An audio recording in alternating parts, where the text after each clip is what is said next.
Hello everyone! My name is Mimi and welcome to my home-based story kung saan lagi tayong nag-share ng mga bagong videos regarding work from home.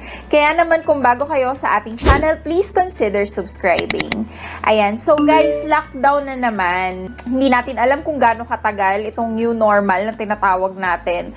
Kaya naman dumarami ang demand for work at home, no? Kasi syempre mas safe kung nasa bahay tayo. Pero alam naman nating lahat that not everyone can afford a laptop or a computer right away, di ba? Kaya naman ang ating video for today is isa sa mga pinaka-requested ninyo and medyo nahirapan talaga ako guys na i-compile ito para sa inyo. Pero here we are. I'll be sharing with you today ano nga ba yung mga online jobs or pwede nyong pagkakitaan using just your smartphone. Stay with me until the end of our video para malaman nyo ano yung mga websites or portals or ano yung mga DIY freelancing na pwede nyong gawin using just your phone. And I will include a bonus information at the end of the video. So sana magstay kayo hanggang sa dulo. By the way guys, if you're still looking to build your skills for home-based work, be it in the creatives like graphic design or making powerful visuals like for social media marketing, you should check out Skillshare. Skillshare is an online learning community that offers membership with meaning. I have been working with them for over a year now and Skillshare had been my go-to when it comes to freelancing classes. I especially like this class about freelancing for creatives, where they share the whole process from setting expectations, building portfolios, pricing your work, and even managing your cash flow. Skillshare is also incredibly affordable compared to pricey in-person classes and workshops. Their annual subscription is only less than $10 per month. And the good news for you is you can get 2 months of free premium membership by just clicking on the link down below on the description box and pinned comment. And guys, talking about the new normal, I encourage you to explore new skills, deepen your passions, and get lost in creativity with Skillshare's online classes. What you find may just surprise and inspire you.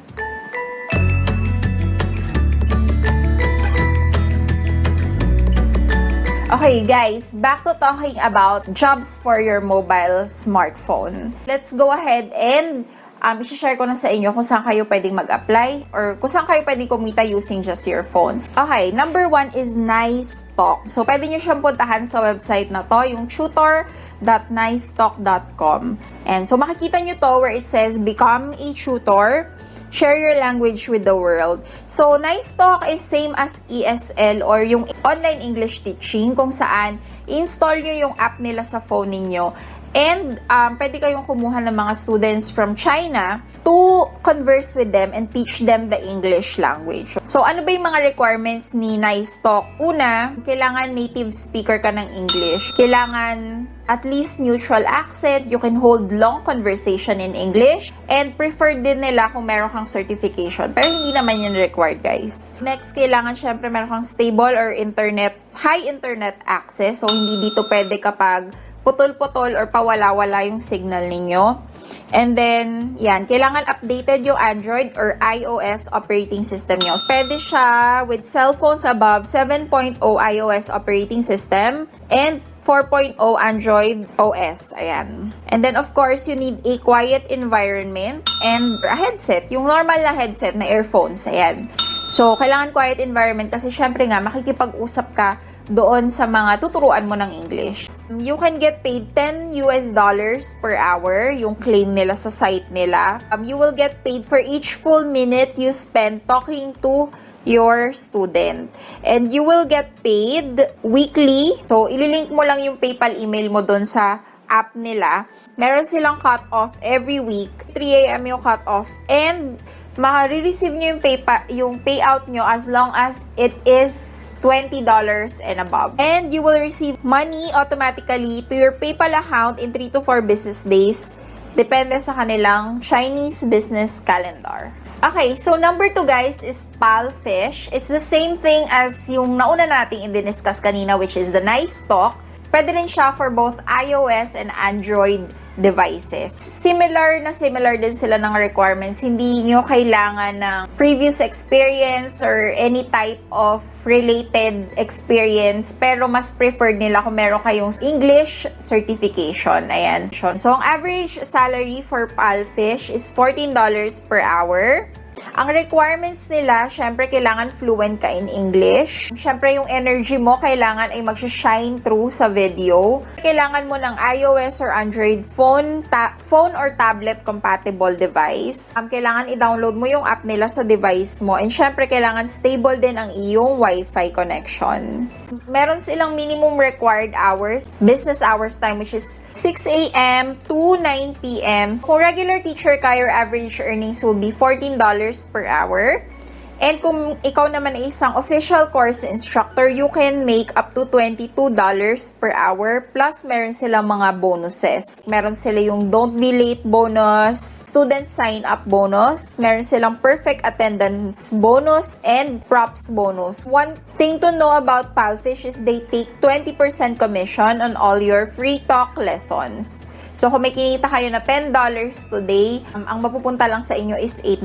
Yung $2 is kay Palfish. And another thing that you need to know is meron silang penalty. Kapag halimbawa nag-set ka ng appointment tapos you failed to show up to that appointment, pwede ka nilang i-charge. You can cancel your lesson or appointment 3 hours before the schedule. Ayan. So, Palfish pays you through Payoneer. If you don't have a Payoneer account yet, para rin lang siyang PayPal. It's free to create one. And if you use my code, you can get $35 as long as naka-accumulate na kayo ng $1,000 sa account nyo. And then, the third one, balik na tayo. The third one is Clickworker. So, Clickworker is one of the websites, again, na-share na natin sa ating channel. And ang mga trabaho dito is training artificial intelligence. So, more on taking photos and more on answering surveys yung mga jobs dito. So, each job will, para tong micro freelancing na you will be paid for every task. Ayan. So, kung gusto niyo malaman yung process ng pag-apply sa Clickworker and ano nga ba yung mga tasks doon, I created a separate video. Ilalagay ko na rin lang yung link sa baba. Sana ma-check nyo yan. My friend already earned about 3,000 pesos. So, euro kasi yung bayad kay Clickworker. And kailangan nyo ng verified PayPal account. Meaning, nakalink siya dapat sa bank or sa debit or credit card. Actually, medyo matagal niya tong inintay. Setting your expectations din na more than a month niyang inintay yung payout niya sa Clickworker. Pero, they are definitely paying them. Next is Directly. So, si Directly, they're hiring chat support experts. So, pag sinabing expert, ibig sabihin, you know everything about the subject matter na pipiliin mo. So, ito yung mga listahan ng subjects or mga topics na pwede mong pag-applyan kay Directly. You can be a chat support just using your phone pag natanggap ka sa Directly. Meron sila dyan sa 2K, Ancestry, Shopify, LinkedIn, and then some other like Xbox, OneDrive, ayan. So, kung marunong ka or you can navigate your way around those portals or meron din dyang mga devices for Samsung. Pero yon, pwede kayo mag-apply as an expert chat support. The chat will come in to your phone. And, ayun nga, ang gagawin nyo lang is sagutin siya. And yung pay kasi guys, depende yan sa dami nung mahahandle nyo na chat and dun sa rate nila.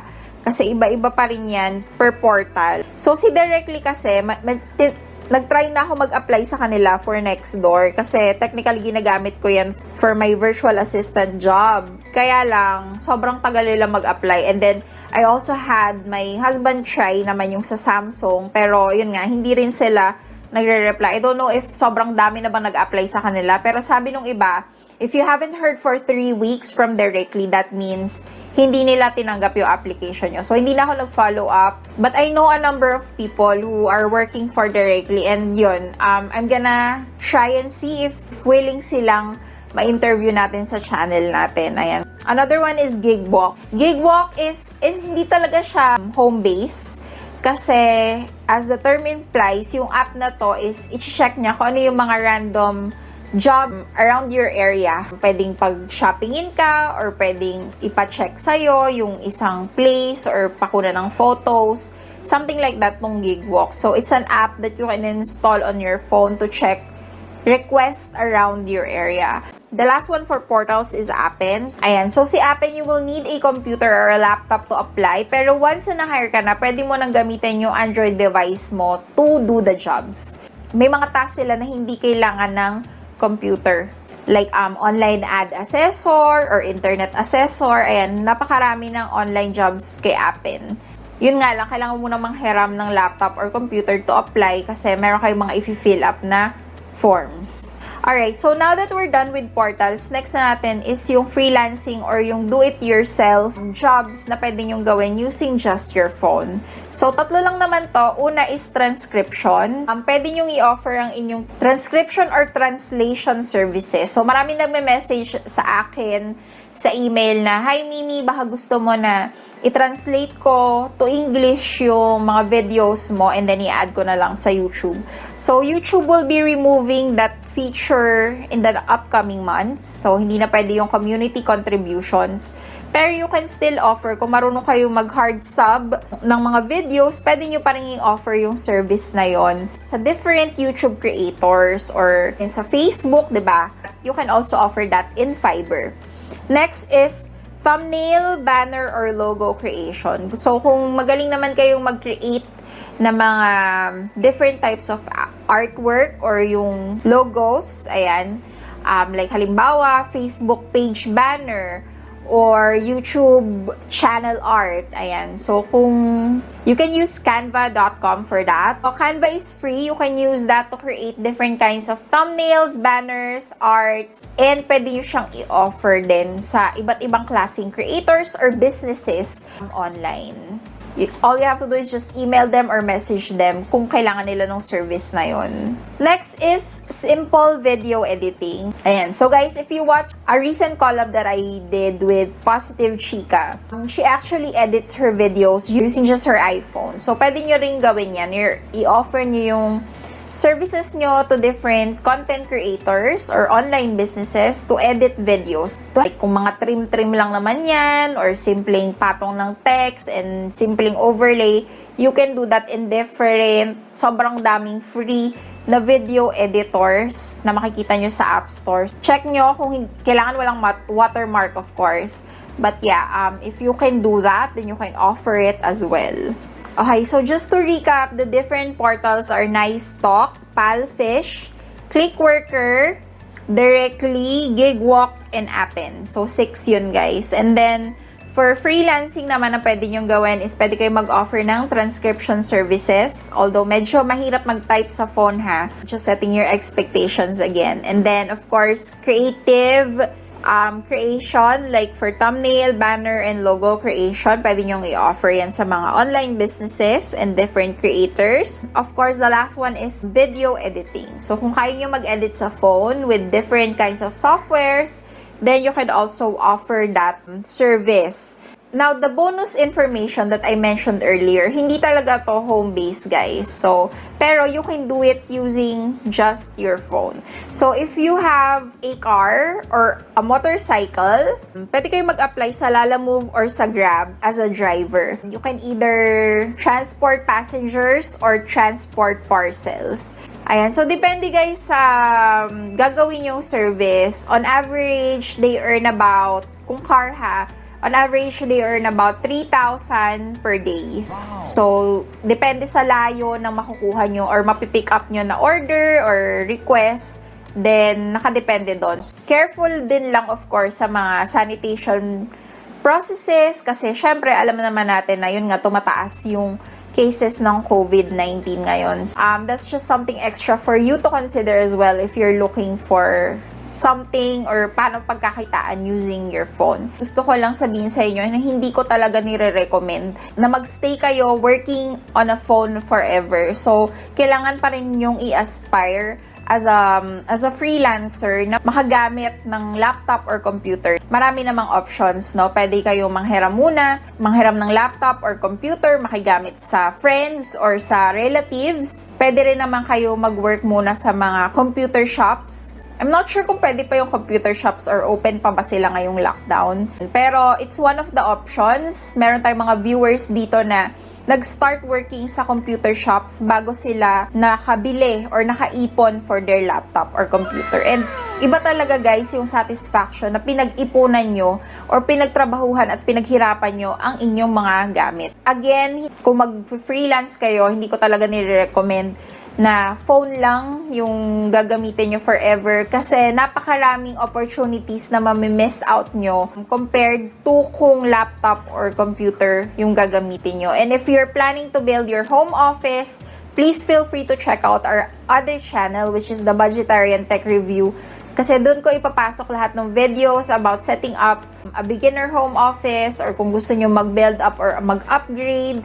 Then, we're gonna review some of the computer peripherals like monitor or webcam and all this. Doon nga sa channel na yon. So, sana ma-check nyo and mag-subscribe kayo. Ayan, thank you guys again for watching and I hope to see you on the next video. Bye!